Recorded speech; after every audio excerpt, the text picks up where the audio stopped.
Škriatok Igor. Žil raz jeden chudobný mlynár a ten mal veľmi krásnu dcéru. Raz tou krajinou prechádzal sám kráľ a mlynár ho oslovil. Pane, mám veľké šťastie, že mám doma dcéru, ktorá dokáže spriadať slamu tak, že sa jej pod rukami mení na rídze zlato.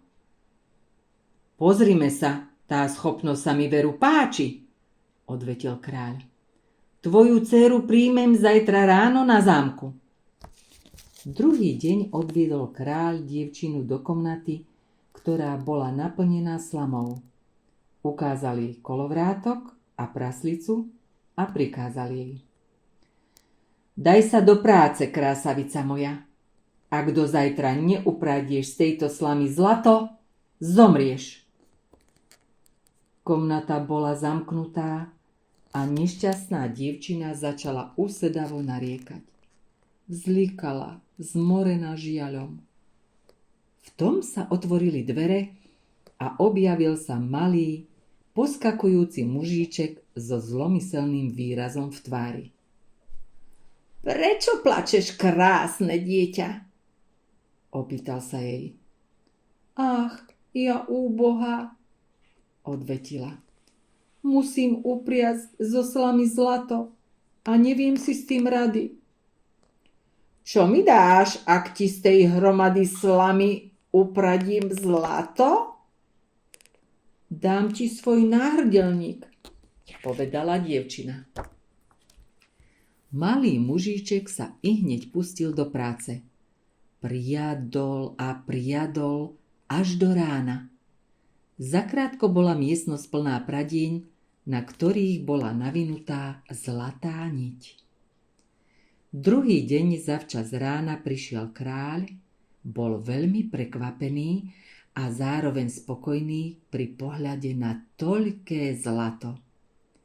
Jeho srdce ale bažilo po ešte väčšom bohatstve a preto odviedol dievčinu do oveľa priestranejšej miestnosti, kde bolo oveľa viac slamy ako predtým.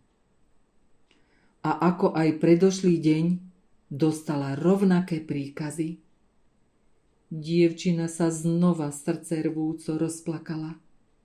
V tom, kde sa vzal, tu sa vzal, znovu sa objavil malý škriatok. Čo mi dáš? Riekol. Ak ti z tej kopy slamy upradím zlato? Prsteň, ktorý nosím na prste, odvetila dievčina. Malý mužiček si vzal prsteň a priadol až do rána. Druhé ráno, keď kráľ uvidel, že každá bilka slamy sa premenila na zlato, bol viac ako spokojný. Pretože jeho túžba po zlate neutíchala, zaviedol dievčinu do najväčšej miestnosti a povedal jej. Ak dokážeš z tejto kopy slamy upriať zlato, staneš sa mojou ženou. Dievčina sa ocitla úplne sama a než sa stačila rozplakať, už tu bol opäť malý mužíček. Čo mi dáš, ak ti ešte raz pomôžem upriasť zlato? Už nemám nič, čo by som ti dala, odvetila dievčina. Tak mi sľub, že ak sa staneš kráľovnou, dáš mi svoje prvé dieťa. Dievčina nevedela, kam skonopí a tak sľúbila. Tretíkrát vstúpil kráľ do komnaty a keď uvidel všetko to zlato, bol nesmierne spokojný a požiadal dievčinu o ruku. Vystrojili veľkolepú svadbu a ďalší rok porodila kráľovna krásne dieťatko. Úboha však načisto zabudla na sľub, ktorý dala škriatkovi. Jedného dňa sa pred ňou zjavil a vraví. Je čas, aby si splnila svoj sľub. Musíš mi dať svoje dieťa. Kráľovna skoro omdlela, pretože svoje dieťa veľmi milovala. Navrhla mu preto, že dostane všetky kráľovské poklady. Ale zlý škriatok odmietol, pretože malá živá bytosť mala preňho oveľa väčšiu cenu ako všetky poklady sveta. Kráľovna úsedavo plakala, až sa mu jej zdoželelo. Dávam ti 3 dni, povedal jej.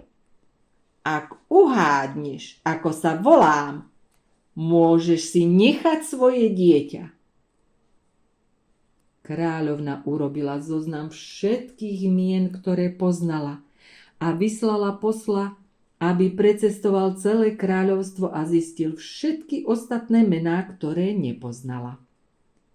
Keď sa na druhý deň škriatok objavil, vymenovala mu kráľovna všetky mená, ktoré poznala. Nie, ani jedno nie je moje meno.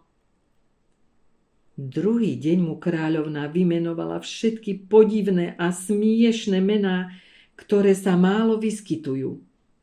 Ohnivý mužiček, loktibrada, trpaslík a dokonca malý démon. Ale škriatok len krútil hlavou. Neuhádla si, to nie je moje meno. Tretí deň sa vrátil posol a oznámil. Nezistil som ani jedno nové meno, ale vysoko v horách som stretol podivného malého trpaslíka, ktorý poskakoval, tancoval a pritom vykrikoval. Len nech pochybnosť ňou zmieta. Dostane mi ja kráľovnino dieťa. Nedozvie sa nikdy preca, že som Igor, škriatok z lesa. Kráľovna nemohla mať z tej správy väčšiu radosť. Keď prišiel škriatok Igor, spýtala sa ho. Voláš sa Igor? To ti prezradil sám Satan? Kričal malý mužíček a dúpal po zemi tak silno, že sa mu celá pravá noha zaborila do podlahy. V zúrivosti uchopil svoju ľavú a už ho viac nebolo.